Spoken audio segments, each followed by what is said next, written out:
Hey guys, it's James Cox at Premier Martial Arts here in Abilene, and today we're just going to talk about some bow staff fundamentals, some agility, a few drills, cool combinations that we can build that will be great for anybody. So we have Miss Ashley Jenkins here and Juan Calderon, and we're going to do some things, all right? A bow staff is great if it's slightly shorter than you, like eyebrow level would be great, you know?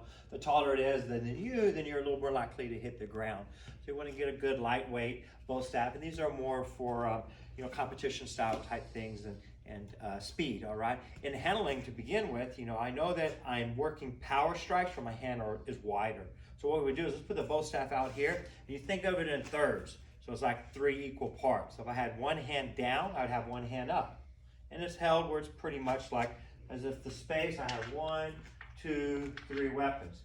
Not to confuse with three-sectional bow staff, it's like nunchuck where they have chains where the hand is. That's a very difficult weapon. We're on a single stick right now. So three-sectional right there. In thirds, hands are opposite. Switch, opposite. Now this is common sense, not to mention how we can generate more power. If the hands are the same way, put your hands the same way. Then you're more likely to drop it, or I could strip the grip through your fingers. But one's opposite, that's not gonna happen, right? And it's close to your body with more control. You never want a weapon too crazy far unless you're purposely catching and releasing. Where you see a lot more of the speed strikes is when the hands are closer. 2 hands, still a lot of times held opposite, or one hand centered. So you could practice just trying to find your center point, usually a logo or something there to help you. So balance and find a center point. Center, middle. And then let's just start off here. So I would hold it my right side, somewhere close to me with thumb up. Pretty simple drill here. I said simple twice, didn't I? Simple. But it's hands down, pass around. So I need to have my thumb down, bring it behind. You want to bring the weapon to your hand more than trying to bring your hand to the weapon so you can't find it. Thumb down, pass around, and there it is. Thumb down, pass around. So we can just go behind us, or you can complete the circle and go in front of it. Whoa, one time. Another simple drill for the smaller kids and beginners is just getting some handoffs. Catch, catch, catch.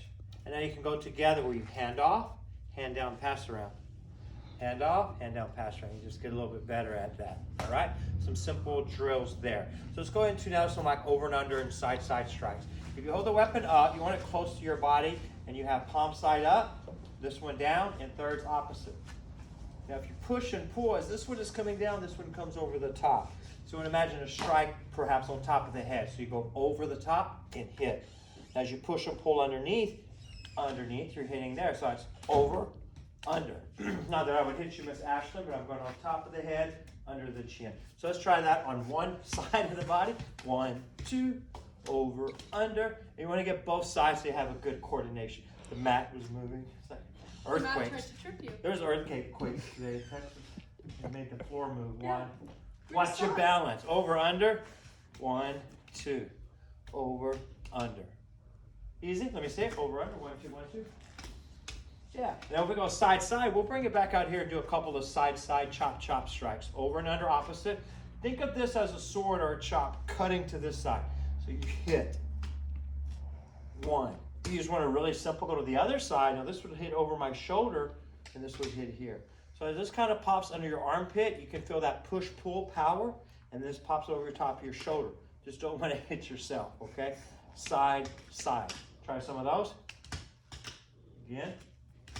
Yeah. And we have this other side where you're going to reverse. So you're going to do it side chop to reverse side chop. You chop, you take the same end that is out and halo over your head and come to the other side. So it's kind of like an illusion that I did something with my hands, but I really didn't. The hands stay here, hit.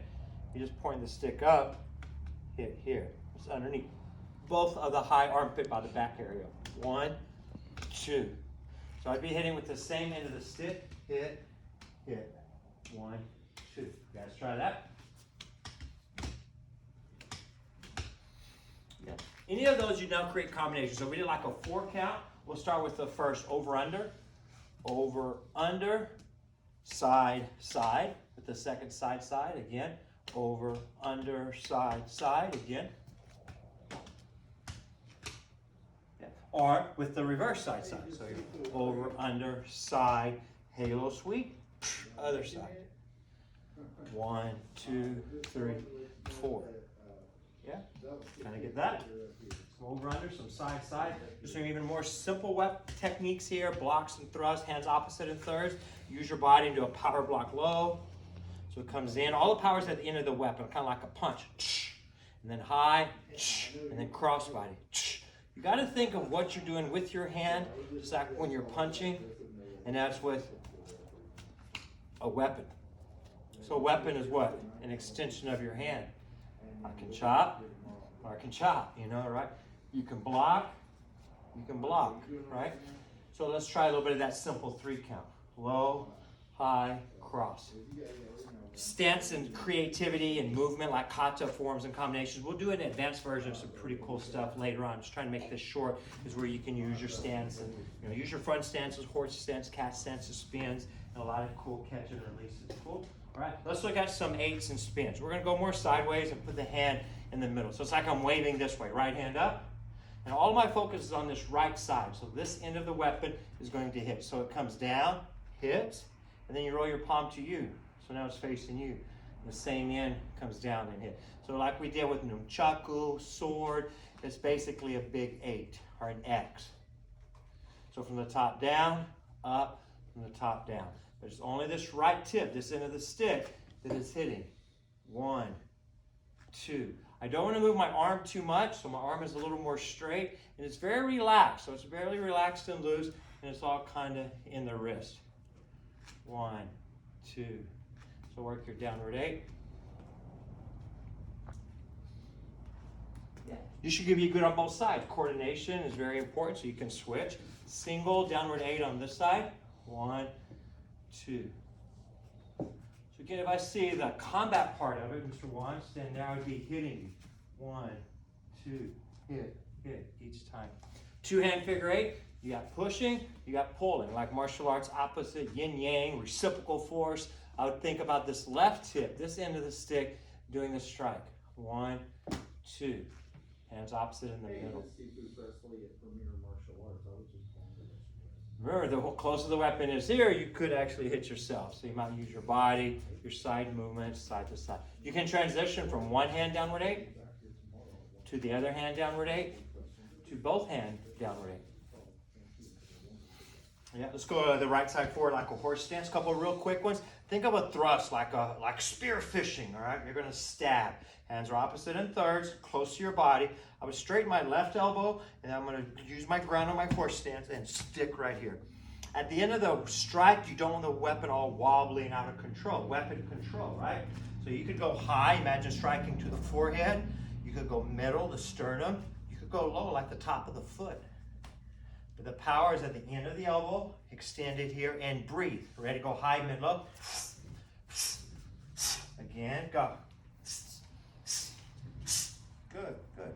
Yeah. What else? Some simple drills that can be a challenge, again, for beginners and smaller kids, is really just trying to switch your hands and catch it.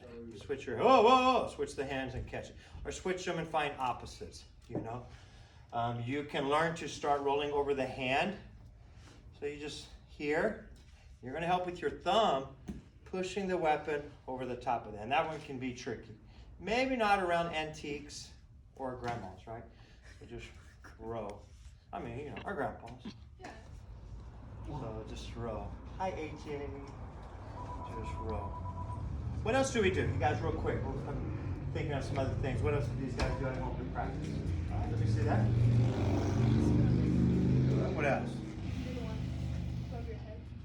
Oh, over the top. Yeah, you can do spins, do that. What about a combination?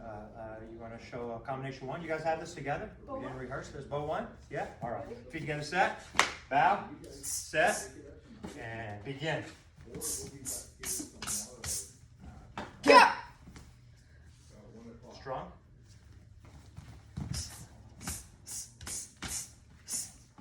Yeah! Yeah! That's combo bow 1. And just, work with a weapon. The more you work, the better you're going to get at. Repetition, muscle memory, it's just like somebody playing a game and getting really good at it. You go to the next level as you find the other challenges. It's the same way here. Last thing, a little bit of a challenge, is you bump the weapon under your arm. So this is only 2 ends of the stick, and the other one's going to come over. If I had the pair of nunchaku, I would go over. So think of it like that. 1, 2. What did I say earlier? Let the weapon come to your hand. So you can touch the middle of your palm. This end goes under the arm. This just goes over your shoulder. And then you get a little brave and you start trying to let go and catch it. 1, 2. That can go really good in the figure 8 to over the hand to pop and catch. Oh. Skills. All right, guys. Good work. Have fun with your bow staff weapon. And never drop your weapon.